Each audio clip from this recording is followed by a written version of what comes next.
तो hey guys, कैसे आप लोग। Welcome to my another video. दोस्तों, मेरे को बहुत जन ने कमेंट करके बताया, मेरा यूट्यूब चैनल पर कमेंट करके बताया, फिर मेरे इंस्टाग्राम पर मैसेज करके बताया कि भाई वेदांत में सिलेक्शन प्रोसेस कैसा होता है, उसके ऊपर एक वीडियो बनाओ। यहाँ का एग्जाम कैसे होता है, इंटरव्यू कैसे होता है, इंटरव्यू में क्या पूछा जाता है, एग्जाम का सिलेबस क्या क्या रहता है, वगैरह वगैरह, ये सब चीज के ऊपर है आप एक वीडियो बनाओ। तो दोस्तों, आज मैं आप लोगों के साथ अपना खुद का एक्सपीरियंस शेयर करने वाला हूँ कि मैं इधर कैसे आया, मेरा एग्जाम कैसे हुआ, मेरा इंटरव्यू कैसे हुआ, क्या क्या होना बहुत ही जरूरी है इधर आने के लिए, ये सब कुछ आपके साथ शेयर करने वाला हूं। तो वीडियो को स्किप बिल्कुल मत करना, हो सके तो पूरा देखना, आपका ज्यादा वक्त मैं नहीं लूंगा। तो दोस्तों, सबसे पहले ये बात है कि अगर आप वेदांत में आना चाहते हो तो आपके पास एक डिग्री होना जरूरी है। मतलब साइंस स्ट्रीम में कुछ भी हो, मतलब बीटेक हो, बीएससी हो, कुछ भी हो, डिग्री होना बहुत ही जरूरी है, वो भी साइंस में। अगर ये नहीं है तो आप इधर मेरे ख्याल से नहीं आ सकते हो। यही रूल है यहाँ का। बाकी ये तो प्राइवेट है, तो ये लोग चाहे तो कुछ भी कर सकता है, लेकिन अब तक तो यही रूल चल रहा है। उसके साथ आपका 10th और प्लस 2 में भी अबव 60% मार्क्स होना बहुत ही जरूरी है।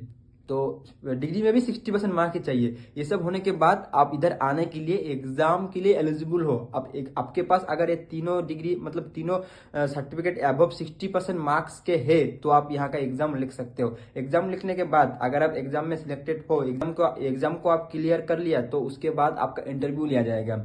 और इंटरव्यू में अगर आप सिलेक्टेड हो तो उसके बाद आपका ईमेल हो कि मोबाइल व्हाट्सएप वगैरह हो, आपको मैसेज भेजेगा ये लोग कि आप वेदांत के लिए सिलेक्टेड हो, आपका डॉक्यूमेंट वगैरह लेकर इधर आ जाओ, आपका इस तारीख को उस तारीख को आपका ज्वाइनिंग है, उसके बाद आप वेदांत के एम्प्लॉय बन जाओगे। अब सवाल ये है कि एग्जाम में क्या आता है, इंटरव्यू कैसे आता है। ये यही मेरे को पूछा था कमेंट में, यूट्यूब और इंस्टाग्राम पे कमेंट करके मतलब मैसेज करके बताया, पूछ रहा था मेरे से कि भाई एग्जाम और इंटरव्यू के बारे में बताओ। तो गैस, आज मैं अपना एक्सपीरियंस शेयर करने वाला हूँ कि मैंने एग्जाम में क्या क्या लिखा था और मेरे इंटरव्यू में क्या क्या पूछा था और मैं क्या बताया था। बहुत ही सिंपल तरीके। गाइज, मैं और एक चीज बताना भूल गया था, आपके वो तीनों क्लास में मार्क्स तो चाहिए, उसके साथ साथ आपका जो डिस्टेंस बोलता है क्लास में, प्लस 2 से प्लस 3 तक की बीटेक तक कुछ भी हो, उसमें अंदर जो जो डिस्टेंस बोलता है ना, मतलब अंदर 1 साल से ज्यादा गैप नहीं होना चाहिए। अगर 1 साल गैप है तो चलेगा, मतलब 1 साल से 2 साल अगर हो गया तो आप यहाँ नहीं आ सकते हो। तो ये होना भी जरूरी है, गैप नहीं होना चाहिए। तो अब हम बात करेंगे एग्जाम के बारे में। दोस्तों, मेरे को जितना याद है, मैं जब एग्जाम लिखा था तो हम लोगों को एमसीक्यू क्वेश्चन पूछा था, वो भी 35 क्वेश्चन, और उसका टाइम दिया था 1 घंटे। एक एमसीक्यू मतलब सबको पता ही होगा, आजकल हर जगह एमसीक्यू एग्जाम ही होता है। तो एग्जाम में क्या क्या पूछा था, दोस्तों घबराने की कोई बात नहीं। आपको कोई प्रिपरेशन, मेरे ख्याल से कोई प्रिपरेशन करने का कोई ज़रूरत नहीं, क्योंकि एग्जाम में जो क्वेश्चन पूछता है ना, वो बहुत ही आसान सवाल। मेरे को जितना याद है, मैं 9th 10th का क्लास का कुछ क्वेश्चंस पूछा था, ऐसे मैथ, केमिस्ट्री। आप आसानी से इसको क्वालिफाई कर सकते हो। दोस्तों, मैं तो कुछ भी नहीं पढ़ा था, मैं बस ऐसे मेरे कॉलेज में आया, अचानक से ये लोग आया तो मैं भी अचानक से एग्जाम दे दिया। तो मेरे को वो एग्जाम देने के बाद मेरे को ये लगता है कि इसके लिए आपको उतना ज़्यादा मेहनत करने का ज़रूरत नहीं है। आप अच्छे से इंग्लिश रीडिंग पढ़ सकते हो तो मेरे ख्याल से आप इसको क्वालिफाई कर सकते हो, क्योंकि ये क्वेश्चन सारा का सारा इंग्लिश में ही आता है। तो एग्जाम क्वालिफायर, फिर भी दोस्तों इतने आसान सवाल होने के बाद फिर भी कुछ बच्चे एग्जाम में क्वालिफाई नहीं कर पाते, पता नहीं क्यों, मुझे नहीं पता दोस्तों। मेरे को तो लगा ये बहुत ही आसान है, बहुत ही ईजी है। तो एग्जाम की बात हो गया, एग्जाम छोड़ो, वो बहुत आसान है, वो आप आसानी से क्वालिफाई कर सकते हो मुझे लगता है। उसके बाद एग्जाम क्वालिफाइड होने के बाद आपको वही जगह पर आपका खाता देखा जाएगा। 1-2 घंटे के अंदर ही आपका खाता देखा जाएगा। उसके बाद आपको इंटरव्यू के लिए बुलाएगा। अब बात है कि इंटरव्यू में क्या पूछेगा, क्या इंटरव्यू में कुछ पढ़ाई का सवाल क्वेश्चन करता है, कुछ क्या इंटरव्यू में कुछ पढ़ाई का सवाल करता है, कुछ बुक्स का सवाल करता है, क्या नहीं करता है, ये वगैरह। दोस्तों, पहले आप लोगों की तरह मैं भी पहले डर गया था, तो उधर जाने के बाद मेरे को एक अलग लेवल का कॉन्फिडेंस आ गया, ये क्या पूछ रहे हैं भाई। तो मैं आपको बताऊंगा कि वो क्या पूछता है एक्चुअली। दोस्तों, पहली बात यह है कि आप जब अंदर जाओगे ना, तो आपकी तरफ वो लोग एक बार ऐसे देखेगा, ओवरलुक करेगा आपको, फिर आपसे आपका इंट्रोडक्शन पूछेगा। अब बात है कि इंग्लिश में पूछेगा या हिंदी में पूछेगा, दोस्तों वो आपके ऊपर डिपेंड करता है, आप कौन सी भाषा में, कौन सी लैंग्वेज में उनके साथ बात करना चाहते हो।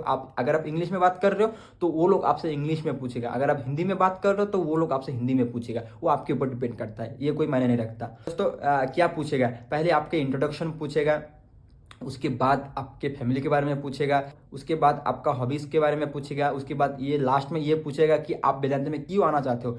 उसके साथ साथ आप जिस भी स्ट्रीम में पढ़ाई कर रहे हो, मतलब मान लो कि आप साइंस में, फिजिक्स में बीएससी कर रहे हो, तो फिजिक्स के ऊपर बहुत ही आसान सवाल, 1 या 2 ऐसे सवाल पूछेगा। तो वो पूछ भी सकता है, नहीं भी पूछ सकता है, वो मैं मायने नहीं रखता। तो मेरे को जितना पूछा था वो मैं आपको बता रहा हूँ। पहले जब मैं गया था तो मेरे को अपना खुद के बारे में कुछ बताने के लिए बोला। उसके बाद उस टाइम मेरा बाल कुछ कलर किया था मैंने, तो उसको देखकर मेरा तारीफ किया कि भाई आप बहुत स्मार्ट लग रहे हो, ऐसे बोला था। तो भाई मैं तो डर गया, क्योंकि अरे यार ये ऐसा बोल रहा है तो शायद मैं डिस्क्वालीफाई, ये इंटरव्यू शायद मैं क्वालिफाई नहीं कर पाऊंगा। लेकिन नहीं गाइस, वो मेरे सच में मेरे बालों का तारीफ कर रहा था, मैं ही गलत सोच रहा था। उसके बाद मेरे फैमिली के बारे में पूछा, और मैं मेरा हॉबीज़ के बारे में पूछा, और मैं वेदांत में क्यों आना चाहता हूँ इसके बारे में पूछा। उसके साथ मेरे को एक इंग्लिश में सवाल किया था जो कि मैं समझ नहीं पाया। मैं 3 बार पूछा उनसे, सर क्या क्या बोल रहे हो, मेरे को समझ में नहीं आ रहा है। तो फिर उन्होंने उसी इंग्लिश को मेरे को हिंदी में समझाया था, फिर मैंने आंसर दे दिया। उसके बाद बोला ठीक है चलो हो गया आपका इंटरव्यू। मैंने बोला थैंक यू, बस इतना ही था। इतना देने के बाद कुछ दिन बाद मेरे ईमेल में मैसेज आया कि आप वेदांत के लिए सिलेक्टेड हो। दोस्तों मैंने जब ये लास्ट सवाल जो मेरे को इंग्लिश में पूछा था तब उसका आंसर मैं नहीं दे पाया, तो मेरे को तो लगा भाई मैं तो क्वालिफाई नहीं कर पाऊंगा, चलो गया ये, छोड़ दो इसको। तो गाइस आज लास्ट में मेरा मैसेज आ गया तो मैं क्वालिफाइड हो गया उसमें। तो तब मेरे को पता चला कि अरे भाई ये इतना आसान है क्या ये। मैं सच में बोल रहा हूँ यार, बहुत आसान है। अगर आप यहाँ आना चाहते हो तो इंटरव्यू और एग्जाम तो बहुत ही आसान है, कुछ भी नहीं है। क्वालिफाई होने के बाद आपका डॉक्यूमेंट वेरिफिकेशन होगा। वो भी क्या क्या, आपका 10th का सर्टिफिकेट, +2 सर्टिफिकेट, और आपका डिग्री सर्टिफिकेट, मतलब बीटेक हो, बीएससी हो, कुछ भी हो, उसका सर्टिफिकेट। ओरिजिनल अगर नहीं है तो चलेगा, जेरॉक्स दे दोगे तो भी चलेगा। उसके साथ आधार कार्ड, अगर पैन कार्ड है तो पैन कार्ड। इतना हो गया कि अकाउंट आपको देने का जरूरत नहीं है। सैलरी जो आपको जो सैलरी आएगा उसके लिए अकाउंट खुद खोल के देगा, सैलरी अकाउंट बोल के खुद खोल के देगा, उसके लिए आपको कोई टेंशन लेने का कोई जरूरत नहीं। तो बस हाँ, इधर आने के लिए इतना ही प्रोसेस था। एग्जाम के बारे में मैं नहीं बताया, वो आसान सा सवाल पूछता है, जैसे कि मान लो किसी चीज़ का परसेंटेज निकालना। ऐसे मेरे को ठीक से याद नहीं, लेकिन बहुत ही आसान सा सवाल पूछता है। इसके लिए घबराने की कोई ज़रूरत नहीं दोस्तों, अगर आप चाहो तो आ सकते हो। लेकिन सबसे ज़रूरी बात मैं तो कहना भूल गया था कि आप मैं जितना जानता हूँ कि आप यहाँ से खुद से नहीं आ सकते हो। बहुत ही कम लोग यहाँ पर खुद से आता है। अगर आपके कॉलेज पर ये लोग अपना प्लेसमेंट लेकर, मतलब अगर आपका कॉलेज पर ये लोग जाता है वहीं पर ही आपको ये सब सवाल पूछा जाएगा, तब भी आप आ पाओगे यहाँ पर। मैं जितना जानता हूँ कि आप खुद से नहीं आ सकते हो। अगर आपके पास बहुत सारा एक्सपीरियंस है, किसी भी कंपनी में काम करने का एक्सपीरियंस है, तब भी आप खुद से यहाँ पर आ सकते हो। तो हाँ भाई, मुझे इतना ही पता था, इतना ही आज की वीडियो में इतना ही भाई। मुझे जितना पता था मैं आपको बता दिया, क्योंकि मैं इधर एकदम नया हूँ, फ्रेश हूँ। मेरा अभी भी ट्रेनिंग पीरियड चल रहा है, बहुत चीज़ मेरे को नहीं पता। बाकी जितना मेरे को पता है मैं आप लोगों के साथ शेयर कर चुका हूँ। अगर मेरा वीडियो आपको अच्छा लगता है तो इसको सब्सक्राइब जरूर करना, और अगर किसी को ये इन्फॉर्मेशन चाहिए तो उस तक शेयर जरूर करना। थैंक यू, मिलते हैं अगली वीडियो में, तब तक के लिए बाय।